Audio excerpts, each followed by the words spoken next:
Amadíssimos irmãos e irmãs, muito boa noite. Tão bom encontrá-los todas as quartas.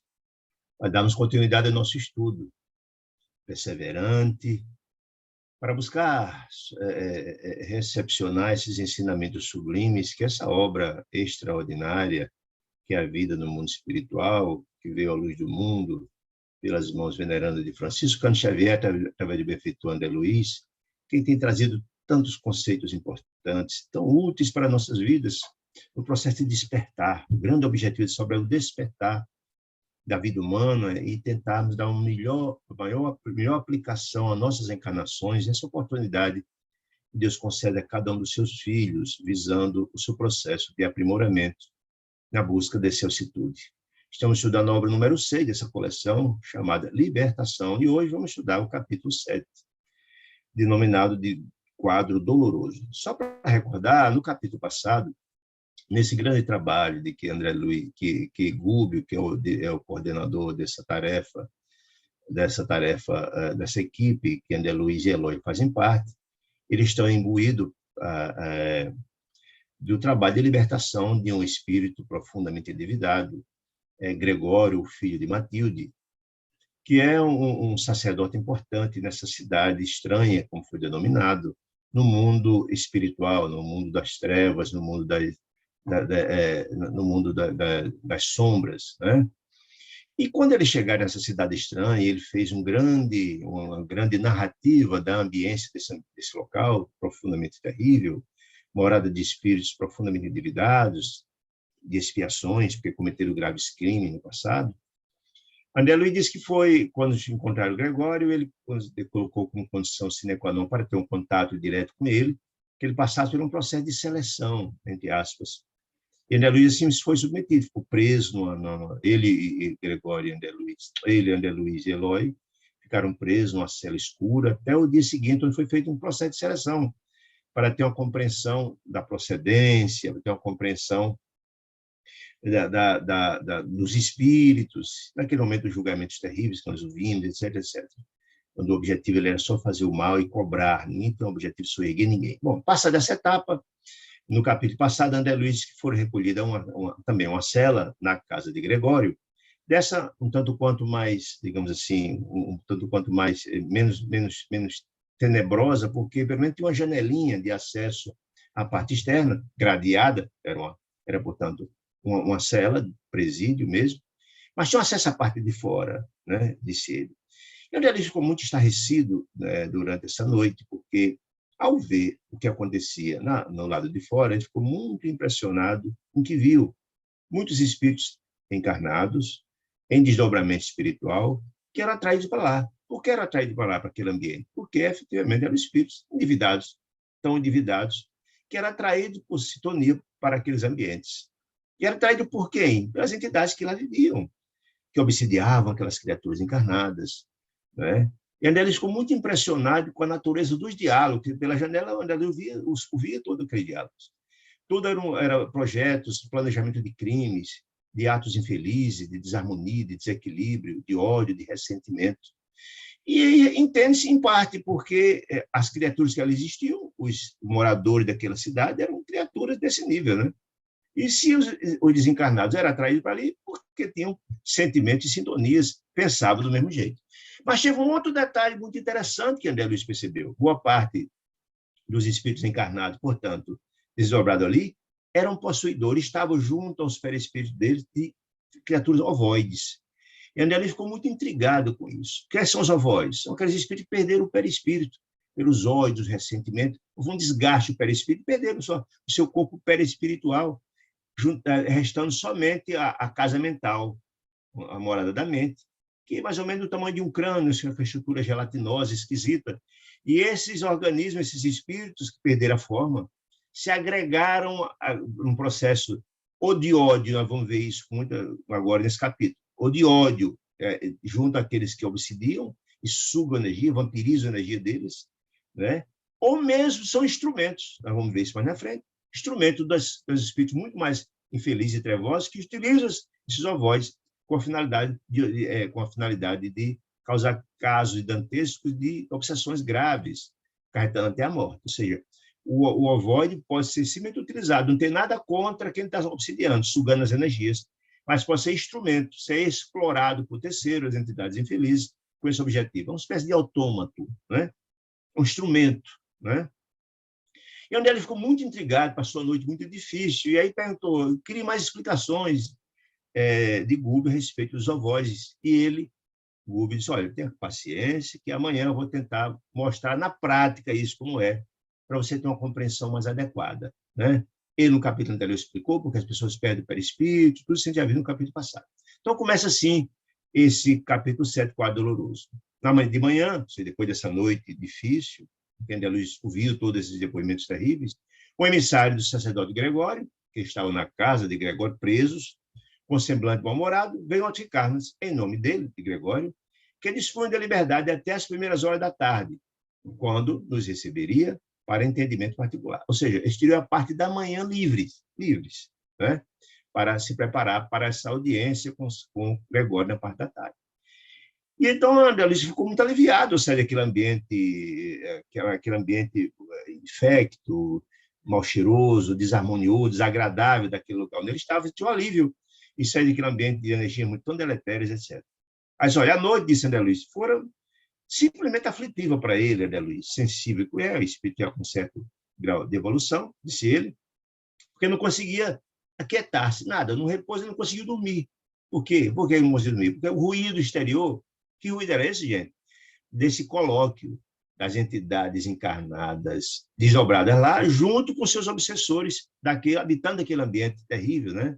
A noite toda aquele diálogo, aqueles projetos de crime, de desarmonia, de desequilíbrio, aquelas conversas terríveis, aquele vozerio lá fora, ele não conseguiu repousar. Primeiro pela natureza das energias, das conversas, que eram perturbadoras, e o barulho em si, né? Disse ele, né?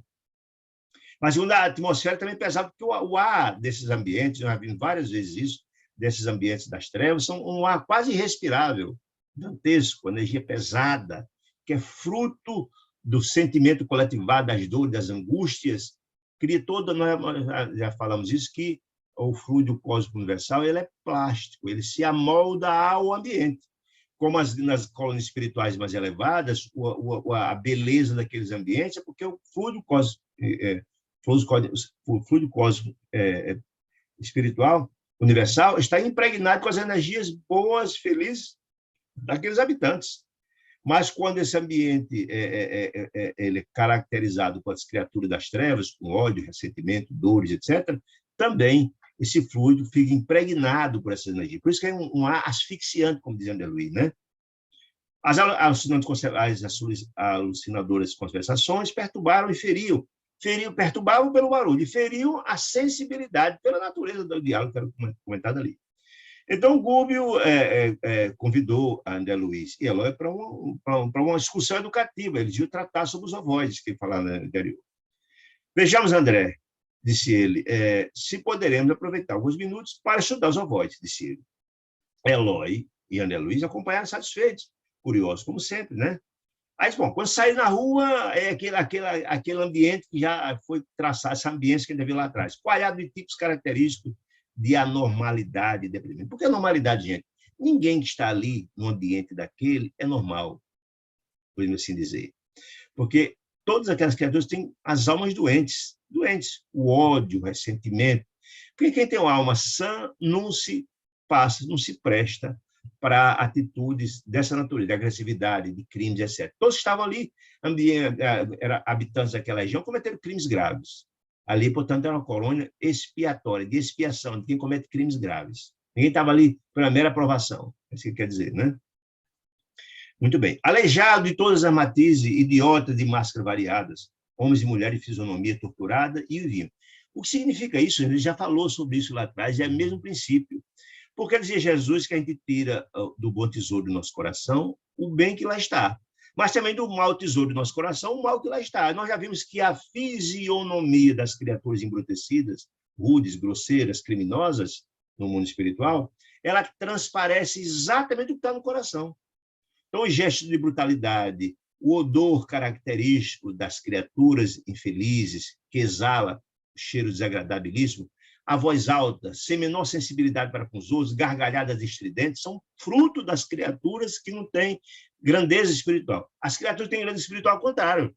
As fisionomias são belas, são delgadas, são bonitas, a voz é mansa, a preocupação em não ferir ninguém, a preocupação em assistir as pessoas, em ouvir, é completamente diferente. Não existe gesto desagradável, nem gritos, nem risada desagradável. Não, isso são fruto de criaturas ainda infelizes. É o que exatamente as criaturas estavam lá, né? Disse André Luiz, né?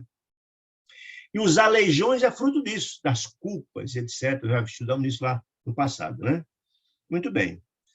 Exceção desses aleijados e estranhos, né? Exceções de alguns que nos fixavam de olhar suspeitoso e cruel, com manifesta expressão de maldade. Por quê?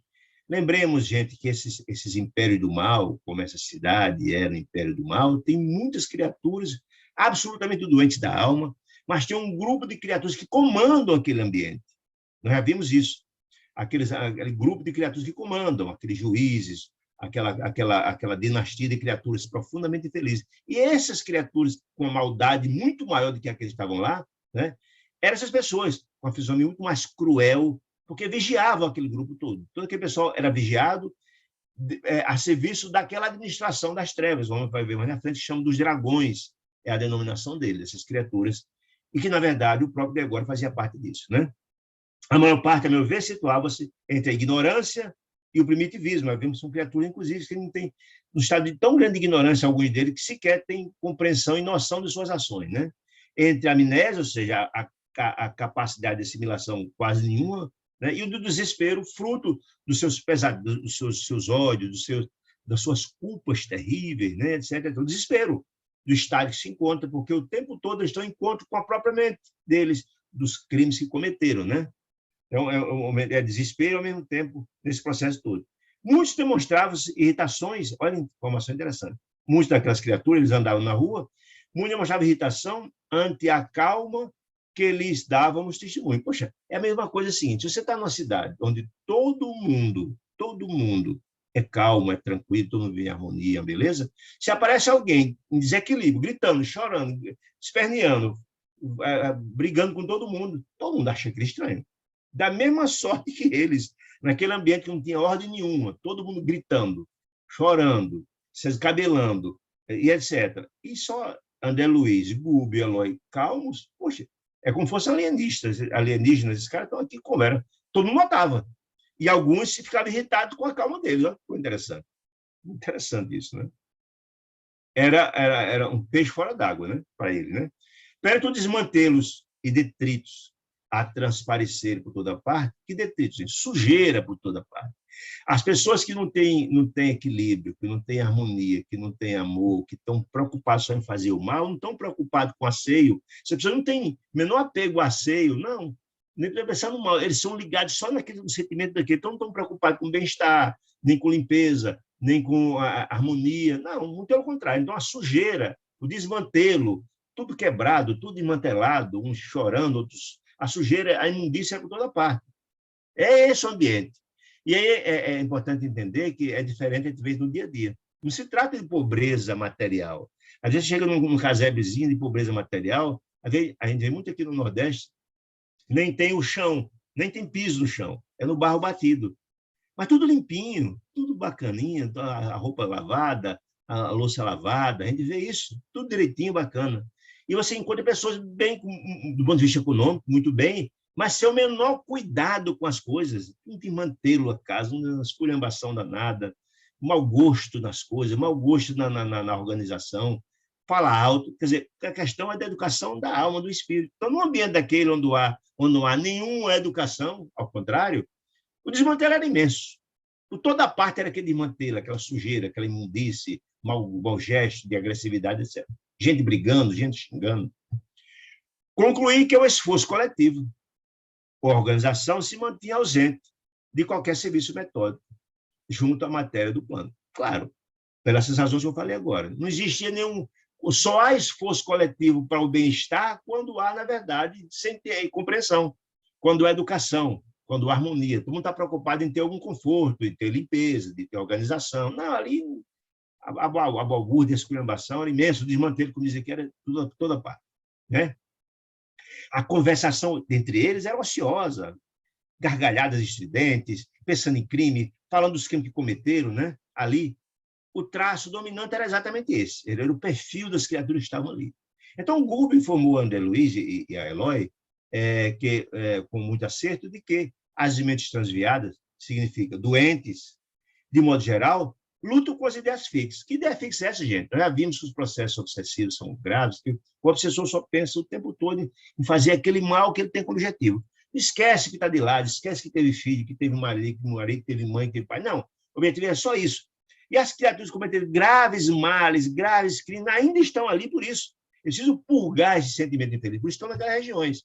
Mas essas ideias fixas deles, certo? Mente extraviada, doentes, implacáveis e obcecantes, gastando longo tempo a fim de se restabelecer. Ele comete um crime muito grave e passa muitos anos, décadas, até séculos, para purgar isso. É um processo de transformação. Né? E não é uma coisa simples, é um processo de transformação, é lento, porque mudar é difícil, mudar é muito difícil, mas essas criaturas não estão se encontram. Aí disse ele, rebaixadas elas pelas próprias ações. Sim, eles são responsáveis pelos crimes que cometeram. Eles não estão ali porque fulano, terceiro, qual é o culpado. Não, ele mesmo cometeu seus fatos, seus graves. Né? São responsáveis por seus atos. Né? Perde a noção de bom gosto, do conforto construtivo, da beleza santificante, e se entregam a lastimável relaxamento. Ninguém está ligando para nada. O objetivo deles é no mal, nos pensamentos fixos de fazer o mal a alguém, de planejar o bem. Lembra, como foi dito lá no capítulo anterior, que a moça obsidiando no processo obsessivo gestor chamou uma encarnada para fazer uma vingança contra? O objetivo deles é esse, não estão preocupados em organização, em limpeza, em conforto, não. Se ligam só nos alvos dele, né? Com efeito, a paisagem, sob o ponto de vista da ordem, deixava muito a desejar, dizendo as edificações, as construções, excetuados os palácios, que era onde havia a parte governamental, a parte da governança, da praça governativa, que ele falou, fala dos julgamentos, onde se notava a movimentação de grande massa de escravos, olha que informação, escravos. Muitos desses espíritos infelizes são escravizados, abusados, explorados no mundo espiritual. Não vi isso várias vezes para frente. Explorados, sob todas as formas, inclusive aquelas criaturas que passaram o processo de licantropia, de zoantropia, transformadas em animais. Né? A gente viu naquele caso do julgamento que os juízes vinham nas cadeiras em cima dos escravos levando. Que coisa absurda. Então, é exatamente escravo, aquela massa de criaturas que são exploradas. Eles apontavam pelo aspecto e condições que se mantinham. As paredes, as construções, as casas, os prédios da cidade, as paredes revestidas de substâncias semelhantes a lodo, imagine aí, aquela substância molhada, escorregadia, fedorenta, com cores estranhas, mostravam repelente. Não só a visão, você vê aquele ambiente era de mau gosto, aquela coisa horrível, né? Mas também pelo olfato, o mau cheiro que exalava daquelas construções, daquelas paredes, né? Volto a dizer isso, o fruto do sentimento coletivo que plasma o fluido cósmico universal, pelas exalações desagradáveis. A vegetação, em todos os ângulos, era escassa e mirrada. Quase não há plantas. E se há plantas, não há flores, não há folha, nada. Aquela coisa, tudo fruto desse ambiente terrível.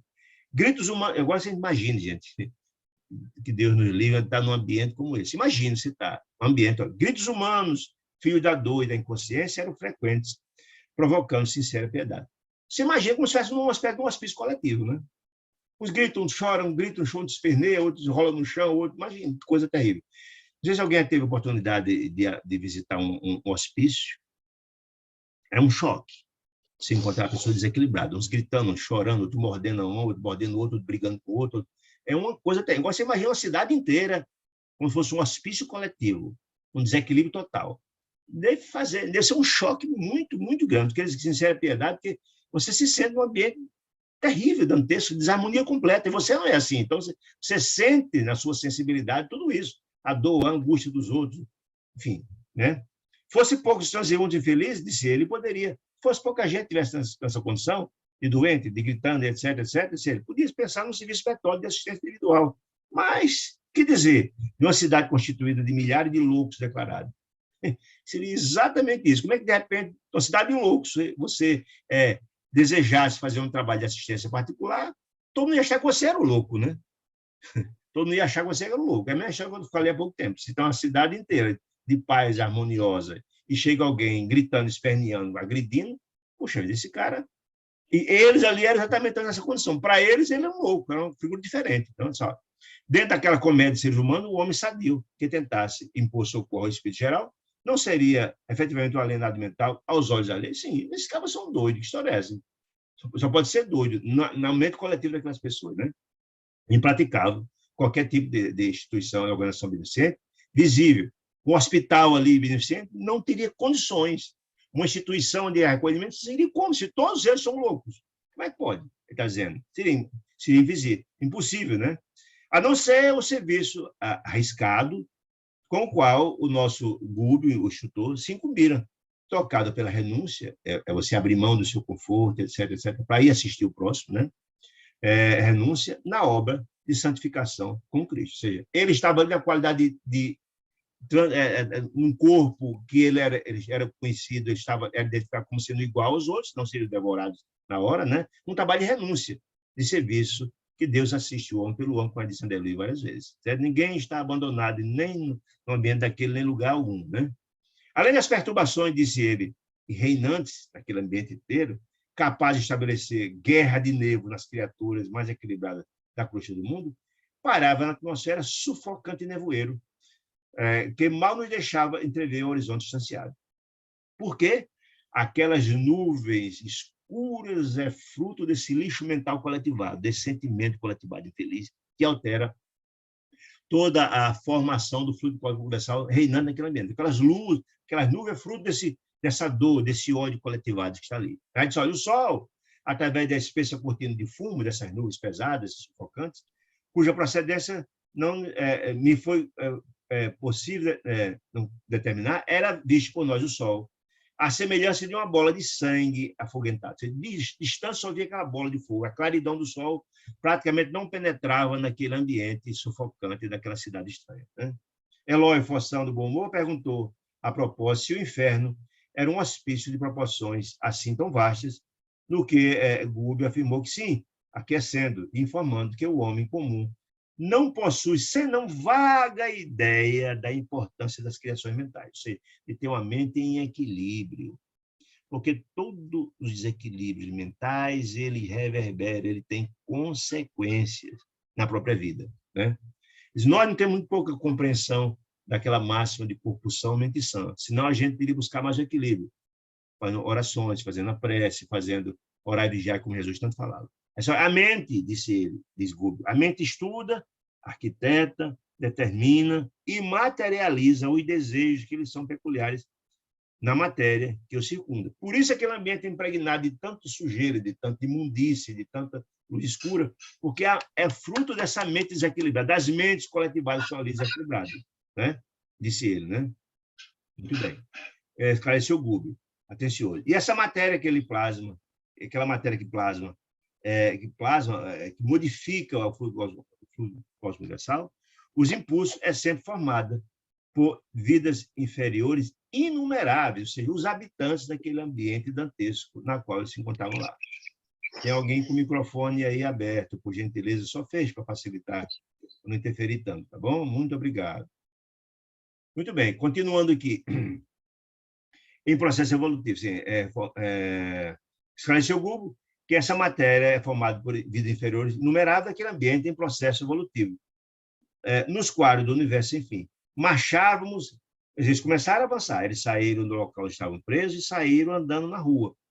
Marchávamos atravessando compridos labirintos e achávamos diante de extensa edificação que, com boa vontade, nomeamos de asilo de espíritos desamparados. Então, ele está narrando o que ele estava enxergando naquele ambiente. Muito bem. Enquanto encarnado, disse André Luiz, seria extremamente difícil acreditar numa cena igual a que nos desdobrou a visão inquieta. Ou seja, André Luiz, de repente, eles começaram a andar, eles chegaram a um ambiente, um local daquela cidade estranha, que eles começaram a se afastar do centro, e aí, diante dele, descortinou um momento de dor profunda, de profundas angústias, sofrimentos atrozes, eles, puxa vida, É difícil imaginar alguém com tamanha desmantelo, tamanha dor, tamanha angústia. Aí dizia, nenhum sofrimento depois da morte de André Luiz me tocara tão fundo no coração. E olha que André Luiz já narrou nas suas obras, nos seus vários ambientes de profunda dor. Estão lembrados lá em Obreiro da Vida Eterna, que visitaram aqueles charcos de criaturas se afogando no lodo, sendo açoitado, etc, etc. Mas o ambiente que está ali é muito pior do que isso, está dizendo. Nenhum momento depois da morte dele me tocara tão fundo no coração como aquele ambiente coletivo de milhares e milhares de criaturas no ambiente de desesperação total. Sei lá, gritaria em torno, era de espantar. Eu volto a dizer, gente, vocês já imaginaram você estar num ambiente com milhares de criaturas chorando, se descabelando, urrando, se devorando, se agredindo uns aos outros? Isso é terrível, é uma espécie de um hospício coletivo mesmo, né? Varamos lodosa muralha, disse ele. Volto a dizer, já falei só do lodo, né? E depois de avançarmos alguns passos, o pavoroso quadro se abriu dilatadamente. Imagine, gente. Largo e profundo vale se estendia, largo, imenso, habitado por toda espécie de padecimentos inimagináveis, todos, aleijados, machucados, enfim, obsessões de toda a natureza. Sentíamos agora, disse ele, na extremidade de um planalto, que se quebrava em abrupto despenhadeiro. No planalto é apenas um despenhadeiro imenso. À frente, numa distância de dezenas de quilômetros, não era uma nem duas quadras, não, dezenas de quilômetros sucedidos, de furnas laterais, de buracos no chão, né? E abismos, regiões abismais para baixo, imensos, né? Qual se nos sustentasse perante uma imensa cratera de vulcão vivo. Por que vivo? Todo aquele vale de dezenas de quilômetros cheio de gente numa situação deplorável, gritando, chorando, urrando, aleijado, realmente deformado, imagina aí, alimentado pela dor humana, aquele vulcão, um vulcão vivo por isso, cheio de criaturas, como fosse uma lava humana, cheio de criaturas de dor e angústia, né? Porque lá dentro, turbilhões de vozes explodiam, ininterruptas, choro, grito, dor, parecendo estranha mistura de lamentos de homens e animais, dentro do sofrimento geral que existia naquele ambiente de milhares de quilômetros, de furnas e de abismos. A gritaria era total de dores lancinantes, né? Tremeram-me as fibras mais íntimas de André Luiz, e não só a mim, mas igualmente também a Eloy, o outro membro da equipe, que a ideia foi um recuo instintivo, diante de um quadro tão dantesco, tentar recuar, mas Gúbio, no entanto, estava firme. Pela experiência que tinha, Gúbio já tinha grandeza espiritual além dos meninos, e também, ao mesmo tempo, tinha uma experiência naquele tipo de tarefa, né? Era um quanto mais visitador e no trabalho do Cristo de socorro às criaturas vítimas infelizes, né? Longe de endossar a fraqueza, Gúbio, passando energia para André Luiz e também para Eloy, ignorou aquela angústia toda, deliberadamente e asseverou calmo, para passar também tranquilidade para eles. Amontou-se aqui, disse Gúbio, como se fosse lenhos secos, milhares de criaturas que abusaram de sagrados dons da vida. Puxa vida, gente. Deus nos criou para sermos felizes e deu-nos como instrumento milhões de informações e possibilidades, né? Trazidas, por exemplo, no Evangelho de Jesus, do amor, da caridade, da fraternidade, da benevolência, da urgência e perdão.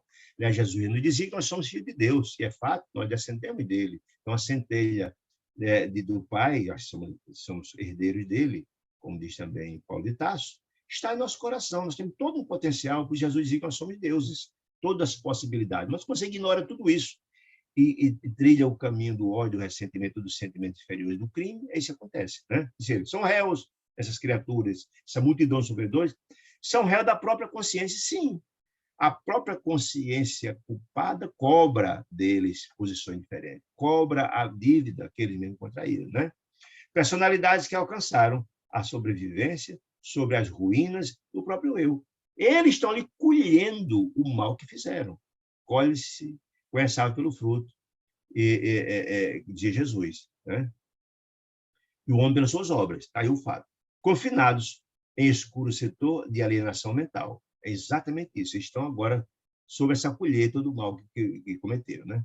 Esgotam resíduos. É importante entender isso. O que são os purgatórios que diz a doutrina católica e a doutrina espírita fala exatamente da região umbralina? São onde você vai purgar. Purgar o quê? Os males que se fez.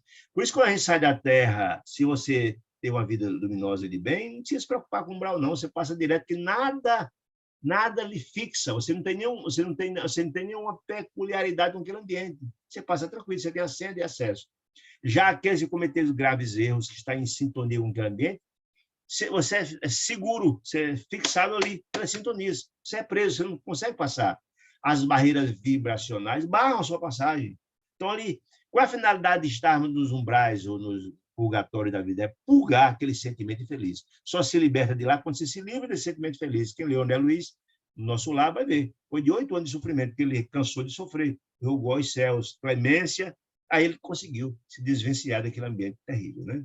Então, esgotam resíduos envenenados que acumularam na esfera íntima. Por isso se chama de purgatório. Através de longos anos vazios de trabalho edificante, nada pensou em fazer o bem, só em fazer o mal, ou nada fazer, né, no mundo físico, entregando-se presentemente naquele ambiente onde estão ali, naquela cidade estranha, expiatória, a infindáveis dias de tortura redentora, até que se transforme, até que se renove, até que queime esses resíduos, esgote esses resíduos que estão nos corações dele, se transforme.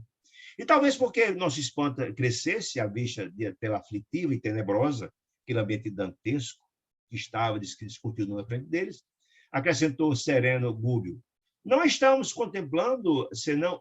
Olha só, gente, pelo amor de Deus. Não estamos contemplando aqui nesses vales, nesses abismos, nessas furnas, nesse vulcão vivo de dor, senão a superfície de trevosos cárceres que se confundem com os precipícios do subcruxai. Então, o que é que ele quer dizer com isso, gente? Há algo muito mais grave do que isso. E uma coisa interessante que a gente tem visto do mundo espiritual, e essas informações dos bastidores das obras de Luiz são colocadas, que alguns espíritos queriam mostrar coisas mais dantescas, mais trevosas, mais chocantes, e foi feito todo um equilíbrio para não mostrar, porque assustaria mais do que educaria. O objetivo não foi esse.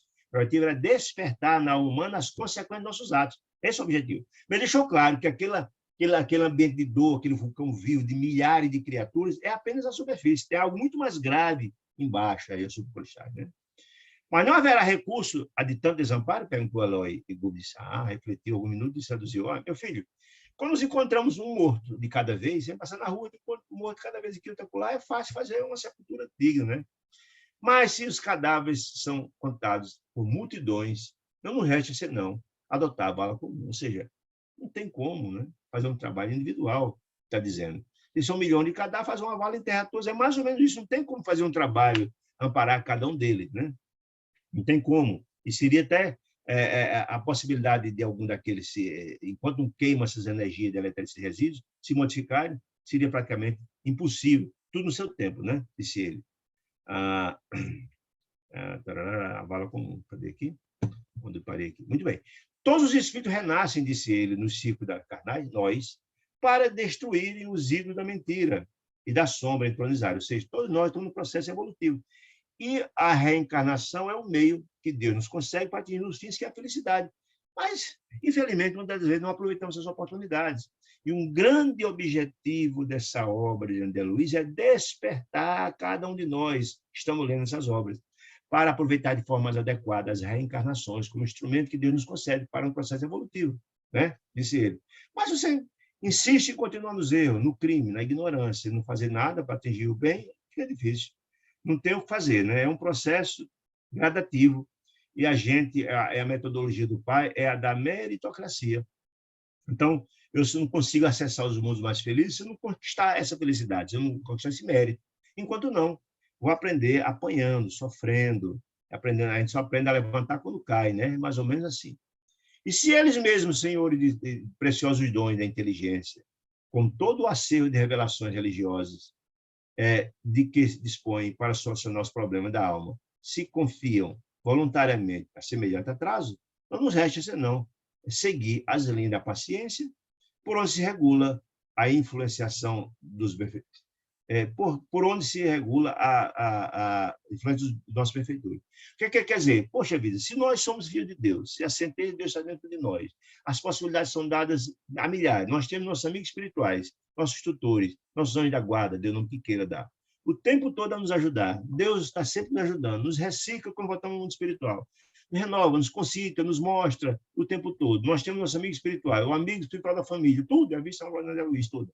E a gente, mesmo assim, continua no vídeo mercador, continua errando, né?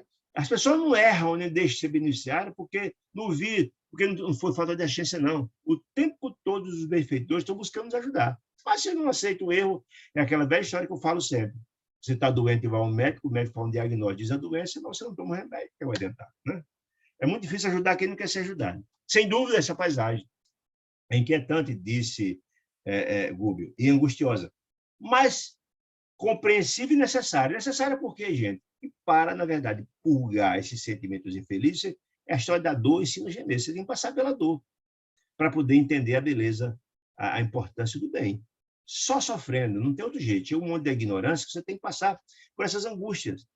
A velha história que a dor ensina a gemer é fato, nós já vimos isso, né? Perguntei ele se naqueles sítios purgatoriais, disse André Luiz, não havia companheiros amigos, detentores de missões de consolar, ao que o nosso instrutor respondeu, claro que sim, disse ele. É essa imensa coletividade na qual se preponderam individualidades que, pelo sofrimento contínuo, caracterizam pelo comportamento subhumano, não está esquecida. Deus assiste o homem pelo mundo, o homem não importa, desde as resplandecências celestiais até as regiões abissais de dor, sempre haverá alguém em nome do Pai disposto a em nome dele, pegar a sua mão e retirá-la do charco. A gente já viu isso, todos nós recebemos, entretanto, muitos de nós não criamos sintonia com nossos amigos espirituais. Mas nunca faltará assistência de Deus, nunca, jamais, em tempo algum. Sempre, né? Sempre. Agora, eu preciso me ajudar, criar as condições para poder criar sintonia. É como já vimos lá em André Luiz, no nosso lar, que ele, o tempo todo, 8 anos de ministro Clarence, tentou resgatá-lo por interferência da mãezinha dele. Mas ele Clarence não conseguia ter sintonia com ele. Quando ele, então, infelizmente, abriu o coração e cansou de sofrer, rogou aos céus ajuda do Pai, aí sim, ele levou sua faixa vibracional e foi possível, então, enxergar o ministro Clarence que estava ao seu redor. É a mesma coisa, é a mesma ideia, é o mesmo pensamento, né? A renúncia opera com Jesus em toda a parte, disse Gubbio. Agora, todavia, não dispõe de ensejos para a identificação dos missionários. Porque André Luiz perguntou, mas escuta, mas tem aqui benfeitores do bem? Ora, o próprio Gubbio estava ali, né, com André Luiz e com Eloy, como emissário de Deus, visando socorrer Gregório, né? Então, como ele, milhares de outros estão ali do mesmo jeito. Mas a missão desse Gubbio, nossa missão aqui não é essa.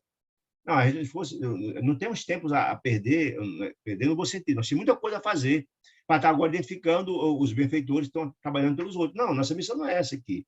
É corrermos para fazermos o nosso trabalho, a missão que fomos designados, né? Vamos ao estudo que interessa, gente, desse Gubbio. Lembra que eu prometi a vocês e saímos a manhã inteira para estudarmos a questão dos ovários? Vamos cuidar disso, que o tempo urge, né? Descemos alguns metros e encontramos a esquadra da mulher, estendida no solo. Ou seja, aí André Luiz encontrou como é que se diz? Gubbio encontrou um caso para estudo, um caso que ele queria mostrar quem são os ovoides e por que eles estão naquela situação e quais circunstâncias que eles se encontram, né? Disse ele. Gubbio nela fixou os olhos na mulher que estava estendida no chão, louca, né? Os olhos muito lúcidos, e depois de alguns momentos, olhos de Gubbio, né? Em alguns momentos, recomendou-nos a quem? André Luiz e Eloy, seguir-lhes as observações acuradas. Você diz, façam uma análise acurada, ausculte essa pobre mulher, vocês entenderem. Aí, André Luiz, o perguntou, vês realmente, André? Inquiriu o paternal. Percebi, disse ele, que a infeliz se cercava de 3 formas ovoides. Quando André Luiz colocou a sua capacidade de observação, nós vimos lá atrás, lá no Livro dos Mensageiros, que essa capacidade, quem trabalha no trabalho de assistência, ela é dilatada com a finalidade de ter objetivos, dessa possibilidade, né? Diferenciar dessas 3 formas ovoides entre si, na disposição e nas cores, que me seriam, porém, imperceptíveis aos olhos, disse ele, caso não desenvolvesse ali todo o meu potencial de atenção. Aquilo que eu falei lá no Livro do Mensageiro, que essa capacidade de dilatação, de compreensão, de visão, inclusive de olhar a tela mental e ter uma compreensão do passado, isso é um trabalho que desperta com um processo evolutivo no mundo espiritual. E foi feito lá com André Luiz, lá no Livro Mensageiros, ele tratou isso muito bem. Já acompanhei dando certo. Reparo sim, disse André Luiz. Expliquei curioso. a existência de 3 figuras vivas, os ovoides, que estavam acoplados ao perispírito da pobre mulher sofredora, que se lhe justapõe ao perispírito, grudado ao perispírito dela, né? Apesar de se expressarem por intermédio de matéria que me parecia leve e gelatina, ou seja, os ovoides, do tamanho de um crânio, um pouquinho maior, um pouquinho menor, ele era aquela estrutura amorfa, sem forma, né? Sem forma adequada, não tem uma forma padrão, não, cada um tem uma forma diferente, né? E gelatinosa, aquela coisa estranha, fluida, né? Elucidogúbio, sem detença, são entidades infortunadas, claro que infortunadas, se fossem criaturas felizes, primeiro não estaria sugando as energias de alguém, vampirizando alguém. E se fosse criatura também feliz, jamais estaria na condição de ovoide, que os ovoides, nós já vimos no capítulo anterior, que são criaturas que o perispírito simplesmente foi desgastado. Sobrou somente a casa mental, onde a mente está alojada. Todo o corpo perispírito foi perdido, né? Desfeito. São criaturas, entidades infortunadas entregues aos propósitos de vingança, ou seja, o único objetivo dessas criaturas que chegam à condição dessa é vingança. Esquece que teve família, que teve filho, que teve mulher, que teve pai, que teve mãe. Não, não importa. A única coisa é vingar. Por isso, do ódio perpassado, vão desgastando o seu próprio perispírito, chegando numa situação como essa. E quer perder o grande patrimônio de tempo? Sim. Na hora que o tempo que é precioso, você não tem que fazer o bem, só no mal, você perde, é um tempo perdido, você não conseguiu avançar em nada. Em virtude da revolta que eles atormentam o ser. Gastaram o perispírito desse Gúbio, sob inanerráveis tormentos e de desesperação, e imantam-se naturalmente a mulher que odeia. Por que imantam-se? Porque se, na verdade, eles tivessem o perispírito, não teria como ficar os 3 grudados no perispírito dela. Os ovoides se grudam, se imantam diante dela, porque eles perderam o próprio perispírito, né? Irmã que está, esta que, por sua vez, a obsidiada, ainda não descobriu que a ciência de amar é a ciência de libertar, iluminar e redimir. Ou seja, gente, é importante entender, Kardec fala isso no Evangelho, que quando a gente perdoa, e aí, quando Pedro pergunta a Jesus quantas vezes deveria perdoar, e Jesus falou a Pedro, Simão Pedro, até 70 vezes, 7 vezes, ou seja, infindável, porque quanto mais você perdoa, mais você se liberta. E fala lá Kardec que quando você perdoa de verdade, você corta o elo. Se o outro está lá, não perdoou, o problema dele, mas Deus não permite que você sofra a assistência, sofra o processo obsessivo grave de alguém que não lhe perdoa, se você perdoou, porque você corta o link. Porque o processo obsessivo acontece quando, na verdade, há o elo. Você odeia um e o outro odeia essa troca, essa permuta. Quando você corta, você perdoa de verdade, você perde, você corta esse elo. Se aquele não perdoa, vai continuar a sua luta, a sua jornada, você se libertou. Você corta essas amarras, se livrando para o seu processo de alçar voos na busca da vicissitude, da felicidade, né? Então, olha, aquela mulher que está sendo obsidiada, ela não encontrou, não compreendeu a ciência de amar, que é a ciência de libertar. Se ela tivesse perdoado, não estaria sofrendo aquele processo de libertação. Mas que ela continua ainda com ódio terrível, ódio alimentado dos 3 para com ela e ela para com os 3, aí fica difícil. Esses elos são cada vez mais fortes de ódio, né? Auscultamos de perto, auscultamos, André Luiz, auscultamos de perto as 3 entidades, de perto, a desventurada criatura, tanto a mulher obsidiada como as 3 criaturas. Assumiu o Gúbio a atitude de médico, orientador, Gúbio, de médico, ante a paciente, que era a mulher, e as criaturas, e os aprendizes, que eram André Luiz e Eloy, estavam aprendendo, para entender como se dá esse processo de ligação, de justa posição de espíritos, obsessor e obsidiado, com os ovoides, né? Disse ele. A mulher sofredora, disse ele, envolvida num halo de força cinzenta escura do ódio que as 3 entidades encaminhavam para ela estava envolta naquela energia escura. Aquela energia escura que envolvia todo o espírito dela, né? E essas energias o tempo todo enviava esse ódio, as energias dela até sugando as energias dela. A mulher registrou a presença e gritou. Ou seja, a mulher, quando estavam os 3 de lá, registrou a presença de André Luiz, de Gúbio e também de Eloy, ante a aflição e a idiotia dela. Aflição por aquele quadro aflitivo do processo grave da obsessão das 3 entidades ovoides, né? Disse ela: Joaquim, onde está Joaquim? Disse ela: digam-me, por piedade, onde? Para onde levaram? Ajudem-me, ajudem-me. Nós vamos ver um pouco mais na frente, ele vai explicar aqui. Joaquim era o esposo dela na encarnação passada. E ele já foi levado pela espiritualidade do processo de reencarnação. Ele vai explicar mais na frente. O nosso orientador, o senhor Gubi, tranquilizou-nos com algumas palavras, tranquilizou a mulher obsidiada com algumas palavras e carinho, e lhes conferindo maior atenção, além daquela que o psiquiatra dispensa aos enfermos de crises graves, observou-nos. Examine os ovoides, disse Gúbio para Eloy e Ana Luísa. Examinem, sondem-nos, escutem-nos magneticamente com as mãos, apalpe. Então, André Luiz começou então um processo de ausculta. Toquei o primeiro, notei que reagia. André Luiz tocou nele, ele reagiu positivamente, sentiu a presença, né? Liguei num ato de vontade minha capacidade de ouvir ao campo íntimo da forma, dentro daquela ideia que eu falei lá dos mensageiros, a capacidade de observação e de audição para entender aquela situação de largado para esses trabalhadores de trabalho com situações com espírito profundamente sofredores, né? E assombrado, quando viu o campo, começou a ouvir André Luiz, assombrado, ouvi gemidos e frases como que longínquas pelo fio do pensamento, ou seja, no processo de audição da alma, né? Então o voz diz: vingança, vingança, isso que está dizendo, ó voz. Não descansarei até o fim. Esta mulher infame me pagará. Repeti a experiência com os outros dois, ó voz, e o resultado foi idêntico. Todos três odiavam aquela pobre criatura que estava sendo obsidiada de uma forma grave. As exclamações assassina, assassina, todos falavam a mesma coisa, transbordavam de cada um. Após afagar a doente com fraternal carinho, analisando-a, Gúbio dirigiu-nos a palavra, foi explicar aquele cenário, por que aquelas três criaturas odiavam profundamente aquela pobre mulher e acusavam de assassina e que queriam vingança a todo custo, disse ele. Joaquim será naturalmente o companheiro que a precedeu nas lides da reencarnação, ou seja, era o marido dela que já reencarnou. Aí demonstra muito claramente o trabalho dos emissários de Deus, que aquela infortunada que cometeu graves erros, não vou mostrar aí, ninguém deixa de ser assistido pelos emissários de Deus.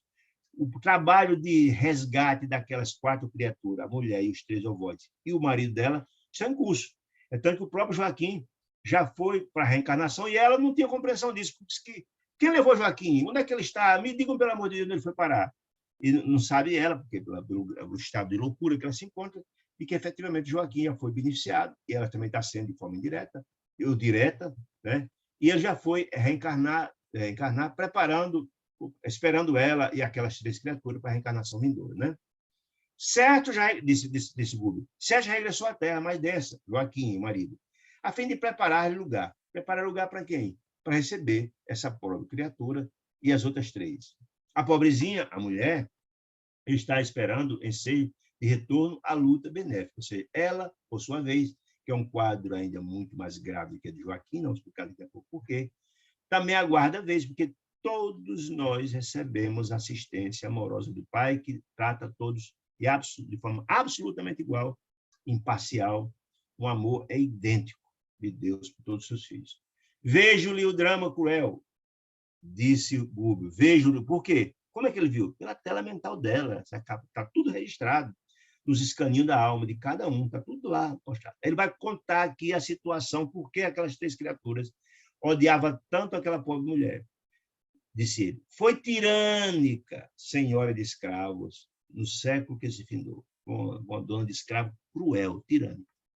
Percebo-lhe as recordações da fazenda próspera e feliz nos arquivos mentais, na tela mental dela, a capacidade de auscultar e ver a história toda, ver mesmo as cenas vivas, quando ela já mostrou isso lá nos mensageiros, lá atrás. Foi jovem e bela, disse ele, mas desposou consoante o programa de provas salvadoras, e essa informação é importante, que ele já estava encontrando o marido dela, Joaquim, com ela em provas, para aprender a amar, renovar, transformar. Aliás, todas as reencarnações têm esse cunho, das provas, das expiações, etc, etc. Um cavalheiro de idade madura, você é mais velho que ela. e que, a seu turno, já assumira Joaquim compromissos sentimentais com o humilde filho do cortiço, do cativeiro. Ou seja, ele, Joaquim, tinha um romance com a pobre de uma escrava que era da fazenda dele. Tinha um romance com ela. Já tinha. Ele tinha assumido um compromisso com ela, etc, etc, etc, e terminou casando por imposições outras aí. Embora a mudança natural de vida, a face do casamento, não abandonou ele o débito contraído. Ou seja, Joaquim já tinha um relacionamento com essa escrava. Tinha 2 filhos com ela, certo? E continuou esse relacionamento, mesmo casado. Em razão disso, a pobre mãe e escrava, ainda moça, penitente e desditosa, prosseguiu agregada à propriedade rural com os rebentos do seu amor infeliz. Ela, escrava, os 2 filhos de Joaquim, continuaram na fazenda, porque era mercadoria, né? Naquela época, infelizmente, escrava era mercadoria, e ela era mercadoria comprada pela fazenda. Não tinha nem como sair, não tinha como fazer. Continuou ali com os filhos de Joaquim, e ele casou com essa outra moça. Muito bem. Com o passar do tempo, a esposa ouviu a história, tomou conhecimento de toda a história, de que Joaquim tinha 2 filhos com a escrava. E revelou uma irascibilidade, uma ira imensa que lhe povoava a alma. Você era uma mulher profundamente cruel. Se existia alguém culpado, certamente não era a pobre da escrava e nem os filhos. Mas ela colocou a ira na pobre da escrava e nos 2 filhos do marido. Ela dirigiu-se ao marido, colérica e violenta, dobrando-o a Joaquim nos caprichos que ele exacerbava a mente. Ou seja, Joaquim também não teve a grandeza, nem a autoridade, nem a grandeza. Poxa, mas eu tive 2 filhos. E antes do casamento, não, ele dobrou-se e ela, então, agiu de forma tirânica sob os auspícios de Joaquim, que nada fez para proteger nem os filhos, e muito menos a pobre da escrava. A escrava sofredora foi separada de ambos os filhos que possuía e vendida para uma região palustre. Palustre significa pantanosa, onde em breve encontrou a morte pela febre maligna. Ou seja, desapiedosamente, tomou essa mulher tomou uma atitude grave, que é separar a mãe dos filhos. Isso é uma coisa gravíssima, né? E Joaquim nada fez. E essa pobre mulher foi para uma região insalubre, e em seguida conseguiu uma febre maligna e morreu. Os 2 filhos, os 2 rapazes, filhos de Joaquim, metidos no tronco, padeceram vexames e flagelações em frente à senzala. Ou seja, nem proteger os filhos conseguiu proteger. Os 2 rapazes, foram acusados de ladrões pelo capataz da fazenda, por insistência da dona da casa, da esposa de Joaquim, né? Botou os 2 rapazes no tronco, foram açoitados impiedosamente sob a acusação de ladrões. Olha que coisa terrível, né? E o pai nada fez para proteger os filhos, tanto quanto era o filho dele, né? Vexames da cesara, foram desmoralizados, com ladrões, etc, etc. Dominado pelo egoísmo, dominada ela, mulher, a dona da casa, a mulher de Joaquim, pelo egoísmo terrificante, a egoísta que só pensa nela, não está preocupada com o sofrimento do rapaz, nem da mulher, nem da escrava, nem dos filhos, não, nem nada. Passaram a exibir os 2 filhos, depois de surrados no tronco, pesada corrente no pescoço, feridos. Imagina, eles foram profundamente feridos pelos açoites terríveis do capataz, da ação de ladrões, e passaram a ter com o pescoço ferido, a andar com pesada corrente, acorrentado, como fosse bicho, os 2 filhos de Joaquim com a escrava.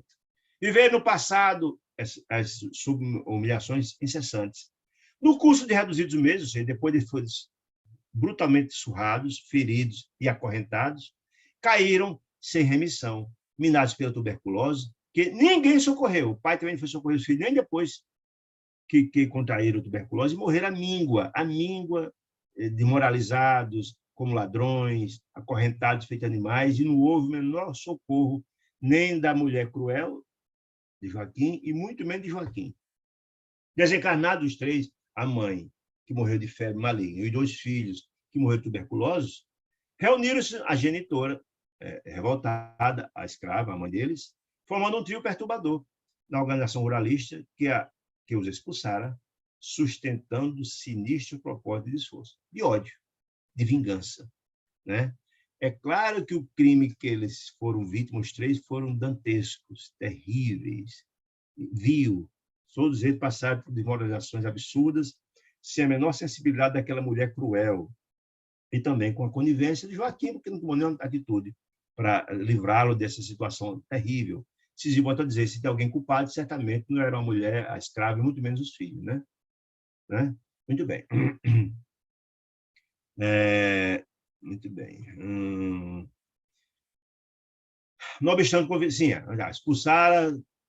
Não obstante convidados, quem? A mulher e os 2 filhos, a tolerância e ao perdão por amigos espirituais que os visitavam frequentemente, nunca cederam um tio nos planos sombrios em que pioraram o coração. Os 3 não abriram mão nem um minuto, nem um pestanejar de tomar uma atitude terrível de vingança, os 3 com aquela mulher desumana que ocasionou a morte dos 3 de forma desumana e das desmoralizações que sofreram. Atacaram desapiedadamente a mulher, que os trataram com dureza, impondo-lhe destrutivo remorso ao espírito vacilante e fraco. Vacilante porque o sentimento de culpa é uma coisa muito grave. Ela sabia que cometeu um fato muito grave, né? Então, o remorso destrutivo, ela tinha certeza de cometer algo muito grave, e a nossa mente culpada, volto a dizer, é o tribunal mais inclemente de todos. Ninguém esquece o mal que fez, ninguém esquece. Então, ela, com esse remorso, o espírito vacilante, por quê? Não era alguém espiritualizado, não era alguém que buscava oração, etc., fraco, criou toda uma possibilidade. Nós já vimos que quando nós temos exatamente um fato muito grave, o remorso, é esse veículo, esse canal pela qual os processos obsessivos se instalam. Nós já vimos isso lá em André Luiz. Está tudo guardadinho lá no porão, que vem, aflora, e os espíritos utilizam esse flanco, esse calcanhar de Aquiles das criaturas que fizeram graves erros, para começar o processo de obsessivo. Vai ser exatamente o que eles se instalaram na mente dessa pobre mulher, né? Dominando-lhe a vida psíquica, os 3, transformaram-se para ela em perigosos carrascos invisíveis. Ou seja, ela cometeu crimes gravíssimos contra eles, mas eles também não tiveram a grandeza de perdoar, algo do gênero, transformaram em carrascos, usaram a mesma moeda com que ela utilizou com eles, né? Utilizando todos os processos de luta suscetíveis de continuar as perturbações. O tempo todo, desde que os 3 morreram, que começaram a atuar, a perturbar de forma terrível essa pobre mulher. Adoeceu ela sob o influxo de energias odiosas, de ser sugado, de processo de vampirização, etc., etc. Por isso, adoeceu gravemente ela, desafiando os conselhos da medicina de cura, tudo. Embora socorrida por médico, ela é uma mulher rica, e por padres, naquela época era muito comum chamar os padres para benzer, então não teve jeito para estabelecer o equilíbrio orgânico dela. Ou seja, o efeito do ódio, o ódio é algo que faz adoecer mesmo. Então, essas 3 criaturas o tempo todo perturbando essa pobre mulher, o efeito foi deletério demais. Nós vamos ver um pouquinho mais na frente outros capítulos, no caso Margarida, para ver isso na prática. O próprio livro vem com pessoas encarnadas ainda. Muito bem. Arrasou-se-lhe o corpo físico, esse ódio, a ação dos 3, pouco a pouco. Incapaz de expandir-se mentalmente, no idealismo superior, ela, porque não tinha formação nem grandeza da alma, incapaz de expandir o idealismo superior, de buscar o amor, o perdão. Lembra do Volta? Sempre para falar essa história que é importante demais. Da ideia do cérebro triuno, tem um porão com os erros do passado, que era o que ela cometeu. A encarnação atual é a forma de trabalhar esses erros do passado, buscar na oração, o amor, a piedade. Você busca essas informações, busca esse reforço para transformar no hoje. Como ela não tinha esse acesso, ela não buscou a idealismo superior, não buscou se renovar, fazer o bem, etc., etc., criou o flanco fácil para que essa perturbação acontecesse, né? Expandir-se no idealismo superior, que corrige desvios internos, né, íntimos, e faculta a cooperação vibratória das almas que respiram em esferas mais elevadas. A desditosa fazendeira sofreu, insulada, isolada, no orgulho destrutivo, que ele assinalava o caminho. 10 anos de mágoas constantes e indefiníveis. Ou seja, Se essa criatura tivesse buscado a oração, buscasse a renovação, não obstante ter cometido graves erros, ela teria assistência dos benfeitores espirituais, dos seus tutores, dos seus anjos da guarda, porque acessaria ela por sintonia. Mas ela, ao contrário, ela continuou alimentando ódio em seu coração, ódio, ódio, ódio, 10 anos seguidos, de mágoa, de ódio, de ódio, de ódio, e as criaturas perturbando, envenenando o seu espírito. Então, isso não é uma coisa muito simples, né? O orgulho destrutivo, que ela continuava orgulhosa, achando que fez certo, cometendo outros males, etc., etc., não teve condições de ser socorrida. Então, o corpo pereceu, né? Como aquela história dita popular, quando a cabeça no corpo não pensa, o corpo é quem padece, mais ou menos isso. Claro que possui, por sua vez, amigos, prontos a lhe estender generosas mãos, os amigos espirituais, por ocasião da morte do corpo, que se tornou inevitável. Ela morreu muito jovem, 10 anos depois, era jovem, bonita, 10 anos depois desse fato, a doença consumiu-a, né? Contudo, quando nos enseguecemos no mal, só pensamos no ódio, no ressentimento, sentimento inferior, infeliz, inabilitamos no ser, não cria as condições para a assistência, né? Por nós mesmos, a recepção de qualquer recurso do bem. Ou seja, falta sintonia, aquilo que eu expliquei lá com o André Luiz, né? Se só tem sentimento na dor, no ódio, etc., o benfeitor tentando ajudar, não cria sintonia, fica difícil. Então, continuou Gubo explicando. Exonerado nos liames carnais, desencarnou ela, viu-se perseguida pelas vítimas de outro tempo, anulando-se-lhe a capacidade de iniciativa, em virtude das vibrações, das emissões vibratórias do próprio medo perturbador. Ou seja, aquela história que eu tanto falo, de que, na verdade, a nossa mente é o grande tribunal. Ela tinha um medo por seu próprio seu remorso terrível pelos males que fez. E quando você desencarna, aí fica tudo aberto. Você não dá, você vai se encontrar, é a colheita. Não tem jeito, você vai encontrar com aquilo que você plantou. Os cobradores estão lá esperando, como os benfeitores, os que a gente ama, estão lá esperando também. Então, os benfeitores tentavam ajudar. Ela não tinha sintonia, porque o coração cheio de ódio, do medo, do remorso imenso, aí que a turma atacou para valer, né? Padeceu muitíssimo, disse Gubbio.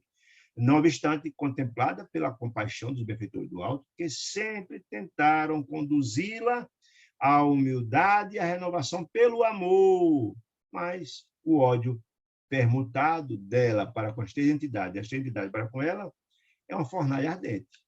Mesma coisa que se jogar gasolina em fogo, só alimenta o fogo, não tem jeito, né? As entidades que o amavam, os benfeitores tentando ajudá-la, concitá-la para o bem, e ela nada. O ódio continua permutado, né? Mantenedora de cegueira e sublevação. Revolta, né? Então, o ódio é uma fornalha ardente, mantenedora, que mantém a cegueira e sublevação de revolta. Enquanto nesse clima, ela é revoltada, com ódio, com remorso, e eles também, aí não tem o que fazer. Essa fogueira não consegue, esse fogo não consegue amainar, né? Desencarnado, o esposo, Joaquim, veio semilouco encontrá-la. Por que semilouco? Porque ele também tem culpa no cartório dessa história, né? Ele morreu depois dela, vê só, ela era bem mais jovem que ele, morreu bem antes, por causa desse processo obsessivo grave. Ele desencarnou depois, tentou, mas também semilouco, porque ele também tem culpa nisso, ele foi omisso nesse processo, permitiu que a esposa cometesse grave desatino e não fez nada. Veio encontrá-lo no mesmo invencível abatimento, abatimento, que também com grave remorso. Incapaz de socorrê-la, porque a situação dela era muito grave, em vista das próprias dores que o constrangiu, ele, Joaquim, a difíceis retificações. Sim, retificação, porque ele também tinha remorso, porque foi omisso. Não é só a nossa ação, a nossa omissão também conta muito. E Joaquim foi omisso, por isso que ele também desencarnou numa situação muito difícil. Mas aqui é muito mais invocado diretamente a situação dela, para poder a gente compreender o resultado das nossas ações. Nossas ações é que reverberam nos dois planos da vida. Nós somos seres multidimensionais, né?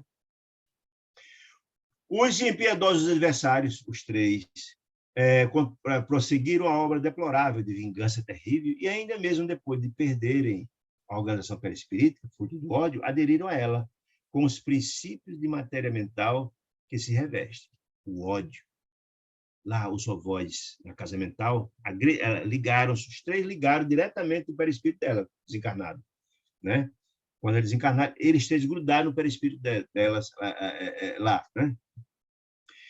A revolta e o pavor, o medo, a revolta e o pavor, a revolta dos outros, e o pavor, o medo dela, do desconhecido, com absoluta ausência de perdão por parte dela e deles, ligam-nos uns aos outros, quase algemas de bronze. Ou seja, a única forma de romper, de transformar essas algemas de ódio em aliança de amor, é exatamente o perdão. Para ter perdão, tem que amar. Não tem como perdoar sem amar. Por isso que o amor cobre a multidão de pecados, como dizia Pedro, né? Então, o caminho é esse, não tem outro, né? E Jesus afirmava, devem perdoar até 300, até 70 vezes, 7 vezes. A infeliz perseguida, disse Gúbio, na posição em que se encontra, não os vê. Ou seja, veja a situação dantesca, gente. Ela não consegue enxergar os 3 avós grudados dela. Não os apalpa, mas sente-lhes a presença deles e ouve-lhe as vozes. Que voz? Maldita, assassina, vamos até o fim. Imagine aí o sofrimento de uma criatura dessa. Através da inconfundível acústica da consciência, a mente culpada, o remorso. Então, ela não vê os 3, mas sente a presença deles. Sente a presença dele. Ela não pega nele, não apalpa nada. Mas escuta a voz dele o tempo todo, cobrando, assassina, vamos até o fim, etc. Imagine que drama terrível, que sofrimento. 24 horas. 24 horas, porque os obsessores só pensam uma coisa, em vingança. Não pensam em outra coisa mais. E o remorso é tão violento que eles perderam até a forma pelo espírito de tanto ódio que eles traziam nos corações, né? Vive atormentada sem direção, uma louca, né? Tem um comportamento quase irresponsável, porque não tem equilíbrio zero, diz Rubens, né? A infortunada criatura não parecia registrar as informações ditas ali em voz alta e que lhe diziam respeito. Ou seja, André Luiz conversando com Eloy e Gúbio, ali conversando, ela ouvia informações, mas não, discernimento zero. O nível de perturbação era tão grande que ela não tinha a menor compreensão da cena dita ali, não. Ouvia só que tinha um converseiro. Imagina num ambiente daquele, de tanta conversa, de tanto grito, tanta dor, uma conversa mais, uma conversa menos, né? Apenas clamava, gritava, amedrontada pelo auxílio companheiro. Valia-se ainda do ensejo para algumas indagações. Sim, clamava, chamava o tempo todo Joaquim, né? Por auxílio dele. Valia, então, disse André Luiz, do ensejo para algumas indagações diante do quadro comovedor. Como escapar à solução? Perguntou André Luiz. Gúbio, então, todavia, observou com muito calmo. Custaremos tempo, meu amigo. Não tem como a gente vir aqui para tentar equacionar uma situação dessa. Não tem como nós aqui nos debruçarmos resolver. Isso é uma situação que vem de muito tempo e a mudança é gradativa e complexa e longa. Não temos como fazer, não temos tempo nem podemos fazer nada. Isso, a perturbação vem de inesperado. Chega com as 3 ações que ela tomou terrível lá atrás. Instala-se a pressa. Entretanto, retira-se muito devagar. Esse é o decurso dos anos, talvez de várias encarnações. Não é uma coisa simples, é muito difícil se reparar isso, né? Esse processo era muito complexo, né? A perturbação vem de inesperado, está assim. É muito bem. Aguardemos a obra paciente dos dias, dos tempos, dos anos, diz Gúbio. Após uma pausa expressiva, acentuou. Tudo me faz crer, e aí pelo conhecimento que ele tem, que os emissários da caridade já lhe reconduziram o esposo, pelas informações que ele tinha, as correntes da reencarnação, ele já reencarnou, e é de supor que esta irmã se ache em via de seguir as pegadas a breve tempo. Aí eu queria trazer algumas considerações para vocês. Eu só escrever sobre explicaçãozinha e em seguida vamos às considerações importantes. Naturalmente, disse Gúbio, renascerá em ciclo de vida torturada, claro, como fruto de tudo que fez. A reparação, a expiação desses graves males trará graves consequências a eles. A reparação, os problemas gravíssimos de saúde que repararão delas, em função da deformidade do perispírito dela, enfrentando obstáculos imensos, disse Gúbio, para reencontrar o ex-esposo e partilhar-lhe as experiências futuras. Então, disse ele, fazia aquelas observações. Se vocês estão lembrados, e devem lembrar, lá no livro Os Missionários da Luz, da reencarnação de Segismundo, que vocês devem lembrar, E volto a dizer, para mim, que eu li, é o compêndio mais completo a respeito da reencarnação, que vale muito, mas muito a pena ler, é muito interessante. Ela é o capítulo 13 desse livro fantástico, muito explicativo a respeito disso. O processo de reencarnação não é simples. Se essa pobre mulher vai receber esses três criaturas que ela cometeu graves erros como filho, aí tem um longo caminho.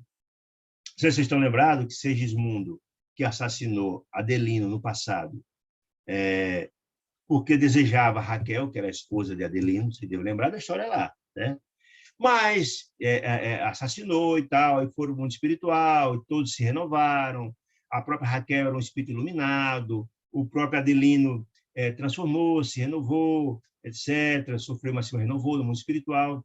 E eles, o próprio Segismundo, fez um trabalho de renovação no mundo espiritual, fez um trabalho de benfeitor a muita gente, mas a consciência da culpa do erro que cometeu aqui, rogou a Deus a possibilidade de reencarnar, depois de tanto bem que ele fez lá. Mesmo assim, a reencarnação foi altamente complicada, difícil, por mais que os três tenham méritos, porque o próprio Adelino, quando dormia, o espírito desprendido no sono, enxergava o espírito de Segismundo, né? E relembrava de alguma sorte do fato de ter sido assassinado por ele. Isso criava um obstáculo imenso, porque nos diz a obra de André Luiz que o processo de reencarnação pressupõe um processo de aproximação do futuro filho com os futuros pais. Imagine aí como será a aproximação no futuro dessa pobre mulher e Joaquim com essas criaturas que vão reencarnar vindouramente. Imagina a dificuldade que será, e é muito possível.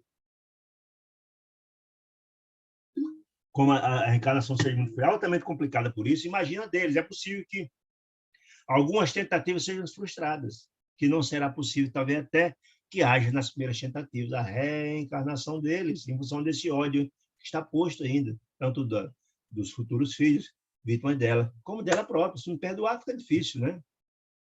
Mas isso é uma coisa muito complicada, muito difícil mesmo, né? Eu também me lembro muito bem desse mesmo livro mencionado, no capítulo 15, tem a questão da reencarnação de Volpini. Não sei se vocês estão lembrados, tratamos disso. Volpini, ela tem tido um problema grave com Cesarina, que foi que engravidou dele. Volpini era um feto que engravidou, Cesarina engravidou dele, mas tinha um grande ódio do passado. E os espíritos obsessores que não gostavam de Volpini fizeram tudo para acontecer seu abortamento. A própria mãe, que enviava o sentimento de ódio pela placenta, pelo cordão umbilical para ele. A equipe espiritual tentou de todo quanto foi jeito para evitar o abortamento, não teve jeito, abortou-se. E já era a quarta ou a quinta vez que tentava-se essa reencarnação, de repacificação, que não foi exitosa. Exatamente por causa desse ódio coletivado. Imagine como será a situação desses três filhos, dessa mulher, dos três escravos, com relação a essa pobre mulher. Então, é possível que várias reencarnações serão tentadas sem êxito. Imagine a dificuldade, por causa do ódio. Quando se aprender a amar e a perdoar, e etc., é um caminho longo. Um erro grave desse pode custar séculos buscando o trabalho de redenção. Mas Deus é Pai, misericordioso e bom. E um dia se chegará a essa repacificação.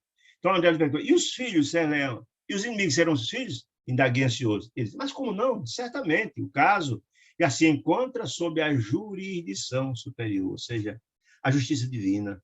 Tudo vê, a tudo estabelece. E como Deus é Pai misericordioso e bom, está sempre colocando seus emissários de amor na busca da repacificação de seus filhos, afinal de contas, somos todos dele filhos. E o que ele deseja é a felicidade de cada um de nós. Né? Ele deseja a repacificação porque deseja que todos nós sejamos felizes. Né? Sim, as alternativas, as possibilidades, as providências serão tomadas, entretanto, depende da transformação espiritual das três criaturas obsessoras, dos três ovós, e da própria mãe, do próprio pai, de Joaquim também. Lembremos que mesmo o processo de reencarnação pressupõe a retomada do processo, a retomada do perispírito. Então, esses três criaturas terão que passar pelo processo das instituições espirituais, no processo de incorporação para a transformação do perispírito. Não, é um trabalho de longo curso. Né? Quem já viu isso anterior em outras obras da Luiz. Esta mulher retornará à carne, disse Rubio, seguindo pelas mentes... Não, André Luiz pergunta. Seguido pelas mentes dos adversários, dos três, que aguardarão junto dela, olha a observação, o tempo de imersão nos fluidos terrestres. O que significa isso? A própria reencarnação dessa mulher será muito difícil, porque essas três criaturas perturbarão profundamente ela, e é possível que ela seja abortada pela interferência dessas três entidades infelizes. Não é uma coisa simples, como aconteceu com o Volpini, que falei. Então, é uma coisa séria. E o pior, quando ela reencarnar, essas três entidades continuarão grudadas aqui, ó, junto dela, os ovós grudados no espírito, no perispírito dela. Imagine, ela terá a infância, a juventude, o casamento com Joaquim de novo, até a engravidar com essas três criaturas, essas três criaturas junto dela, até que ela se transforme, até que ela transforme. E esse processo de apresentação será complexo, difícil. Oh, exclamei, dizendo a Luiz, profundamente espantado. Não se separará os três dela dos perseguidores, nem mesmo para o regresso? Olha a pergunta. Nem para o regresso? Ai, é difícil. Diz André Luiz, tenho acompanhado reencarnações que invariavelmente se fazem seguidas de cautelas especiais. Que cautelas especiais? Ele disse isso lá no caso de Volpini, foi um caso que não deu certo. Ele narrou o caso lá de Sigismundo, que foi uma luta imensa, e os três já tinham elevados, crescido espiritualmente, tinham se comprometido a receber, e foi uma luta imensa, mas o de Volpini não foi possível. Essa luta imensa que ele está falando isso, tem acompanhado encarnações invariavelmente que se fizeram seguidas de cautelas especiais. Todo o aparato de benfeitor espiritual tentando ajudar, mas às vezes não dá certo, porque os ódios coletivados são tão grandes, quando não se repacificar e o perdão não chegar ao coração deles, fica difícil. Sim, André concordou, Gúbio, reparaste nos processos em que funcionaram elementos intercessores de vultos, atendendo-se à nobilitante missão dos interessados no futuro e com auxílio divino. Semelhantes casos contam-se por milhares. O que quer dizer com isso? Sempre os emissários de Deus estão presentes. Lá no caso do Livro dos Mensageiros, a equipe comandada por Alexandre, quem está lembrado disso, Apuleio, etc., etc., espírito de alta envergadura espiritual, tentaram de tudo para pacificar Cesarina com Volpini, não foi possível. A encarnação não deu certo, não deu certo. Então, é todo um trabalho que é feito, porque Deus deseja a repacificação, a transformação, visando o futuro, aquilo que eu falei. São todos filhos de Deus, deseja a repacificação para que cresçam. Missão de intercessão dos benfeitores, interessados no futuro, e com auxílio divino. Com auxílio divino, semelhantes casos. São milhões de casos altamente complexos, às vezes são várias tentativas inexitosas. Mas Deus é Pai, está sempre encaminhando novos emissários, visando essa repacificação. Contudo, existe ainda, nos setores da luta humana, disse ele, milhões de renascimentos de almas criminosas que tornam o mergulho da carne premidos pela compulsória do plano superior, de modo a expiarem delitos graves. Compulsória por quê, gente? Porque essas criaturas, pelo estágio cristão, eles não têm capacidade de decidir sobre as próprias encarnações. Não tem. É decidido isso pelos benfeitores espirituais, pelos amigos da guarda, etc., etc., etc. Nós vimos lá no Mensageiros, que a reencarnação ela pode sim ser estabelecida, você pode participar na construção do seu mapa reencarnatório, escolher determinadas coisas, dependendo do processo evolutivo, mas tem alguns espíritos no situação profundamente endividados que não decidem nada, não tem capacidade de discernimento, porque é como alguém, por exemplo, que não tem equilíbrio mental, e as pessoas que não têm equilíbrio mental é dado um tutor da justiça, ele não tem discernimento. E o espírito também é assim. Em situação de ignorância tão grande de endividamento, ele não tem capacidade de discernimento. E Deus é Pai misericordioso, vamos colocar um tutor. Essas definições são feitas pelos amigos espirituais. Em ocorrência dessa ordem, disse Gúbio, a individualidade responsável pela desarmonia reinante converte-se em centro de gravitação das consciências desequilibradas por sua culpa e assume o comando dos trabalhos de reajustamento, sempre longos e complicados, de acordo com a ditame da lei. Ele está falando o seguinte, sempre a criatura que deu causa a vários desequilíbrios, no caso foi essa senhora que mandou vender a mãe, e depois surrou os filhos e não teve acordo nenhum, etc., ela foi o centro. Ela foi o polo de onde desagou, de onde partiu todos esses desatinos imensos. Então, ela vai centralizar. Tudo vai estar centralizado nela. Ela será o ponto de reajustamento. Porque você atrai, é o ponto de atração. É uma força magnética que atrai. Então, esse reajustamento tem que partir dela. Ela vai casar com Joaquim, que Deus tem culpa no cartório, vai receber as 3 almas que sofreram profundamente por culpa dela. Ela será o responsável. O grande esforço, o grande sofrimento será dela, para reaglutinar, chamar essas criaturas que sofreram por culpa dela, para expiar esses graves erros. Ele está dizendo isso, né? Compreendo, me assombro, o Gúbio ponderou. Por que a estranheza, disse o Gúbio? Os princípios de atração, de gravitação, governam o universo inteiro. Não é assim? As galáxias não atraem as estrelas, os planetas não atraem os seus satélites, as luas, etc. Assim, não é? Nos sistemas planetários e nos sistemas atômicos, vemos o núcleo e os satélites são atraídos por eles. É assim que funciona. Então, na lei divina não é diferente, está dizendo isso, né? Na vida espiritual, disse ele, os ascendentes essenciais não se diferem. Se os bons representam o centro de atenção dos espíritos que se afinam pelos ideais e tendências, os grandes delinquentes se transformam em núcleos magnéticos das mentes que se extraviaram da senda reta em obediência a eles. Ou seja, os bons espíritos, aqueles que estão no ideal do bem, são gravitam. Você imagina a quantidade de espíritos que gravitam em torno do espírito do Dr. Bezerra de Menezes, por exemplo, a quantidade de entidades que estão a seu serviço na construção do bem, o espírito da grandeza dele. Ele é esse grande astro, essa grande galáxia que atrai essa infinidade de estrelinhas, são esses espíritos, na construção do bem. Da mesma sorte que a criatura, um grande delinquente, que várias pessoas trabalham para fazer o mal por ele, vão pagar. Vamos ver o caso aqui do espírito de Gregório, como vai ser. Todas as criaturas que atuaram pelo mandato dele, ele tem responsabilidade por esses. As criaturas, sim, que cometeram, vão responder, mas Gregório também, pelos erros todos que foram cometidos sob a ordem dele. Né? Levamos-nos, disse Gúbio, com aqueles que amamos e redimimos ou rebaixamos-nos com aqueles que perseguimos e odiamos. Ou seja, nós somos sócios na empreitada do bem ou na empreitada do mal. Todos respondemos pelo bem ou pelo mal. As afirmativas inspiraram profundos pensamentos quando a grandeza das leis que regem a vida, o universo, a lei de Deus, que é essa justiça que está em todo lugar, inderrogável, né? Atendendo a meditação naquele instante, evitei novas perguntas. Gúbio acariciou a fronte da criatura desventurada, da pobre mulher que estava sofrendo a obsessão das 3 avós, envolvendo-a com carinho e amor, intencionalmente, numa bênção de fluido divino, aplicou os fluidos de alívio sobre aquela pobre criatura e acrescentou: pobre irmã, que o céu a fortaleça, que Deus o abençoe na sua jornada por empreender, que ela será dura, será cruel, será dolorosa, será sacrificosa, muito difícil, né? Mas como filho de Deus, Deus não desampara nenhum de seus filhos, um dia ela vai vencer. Quanto tempo? Depende da transformação que ela vem submeter. A gente, para chegar ao caminho, ao objetivo que desejamos, seguimos a estrada luminosa do bem, chegaremos ao porto seguro mais fácil. Mas se resolvemos maus atalhos dos erros vão demorar muito mais. Então, depende de cada um de nós, da transformação. Aí a pergunta, André Luiz, precisava ter passado 8 anos no umbral? Não. Se ele tivesse se transformado, se renovado antes, não teria passado 8 anos.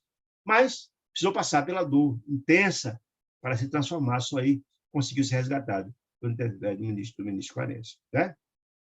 Seguida de perto, disse Gúbio, nessa expiação terrível, de perto pela influência dos seres que ela se projetaram no abismo mental do ódio, todos, tanto os 3 quanto ela, terá infância dolorosa. Ela, por que tem infância dolorosa? Quando ela nascer e conseguir nascer, mas é coisa fácil, terá infância dolorosa porque os 3 continuam a perturbá-la. E sombria pelos pesares desconhecidos, ela não conhece, mas os 3 sabem, estão lhe perturbando, né? Que se lhe acumularão, porque lembrando, quando você encarna, você não lembra do passado, mas a entidade não esquece, estão lá perturbando, ela não sabe por quê está sendo perturbada, né? Incompreensível, desconhecidos se lhe acumularão incompreensivelmente na alma opressa dela. Ela vai sofrer angústias terríveis na infância, na adolescência, etc, etc, etc. Pelo processo obsessivo, continuará. As 3 criaturas continuam odiando ela. Conhecerá enfermidades de diagnóstico, impossível, por enquanto, no quadro do conhecimento humano, da medicina. Por ser de origem da persistente, se originário da persistente e invisível atuação dos inimigos de outra época. Ou seja, ela terá uma infância dolorosa, terá uma vida dolorosa, com doenças gravíssimas que a medicina não alcança, porque a medicina não tem essa compreensão, que boa parte da doença do corpo provém da doença da alma. A medicina não alcança, mas ela terá doença que não haverá um diagnóstico. Sofrerá muito, adoecerá muito tal. E a medicina não tem ainda recursos hoje, porque não entende isso, que é a doença do corpo. Boa parte da doença do corpo provém da doença da alma. Segundo André Luiz, no dia que a medicina chegar a esse patamar, a medicina dará um salto quântico fantástico. Terá a mocidade torturada por sonho de maternidade, imagine. Talvez sonhe em ser mãe de 3 criaturas disformes, aleijadas, sofredoras, de perseguição, e não repousará intimamente, disse Gúbio, enquanto não oscular, não beijar no próprio colo os 3 adversários convertidos. Então, em filhinhos tenros de sua ternura sedenta do pai. É ação e reação, não tem jeito. Ela está colhendo o que plantou. E ela só conseguirá chegar à paz no dia que conseguir se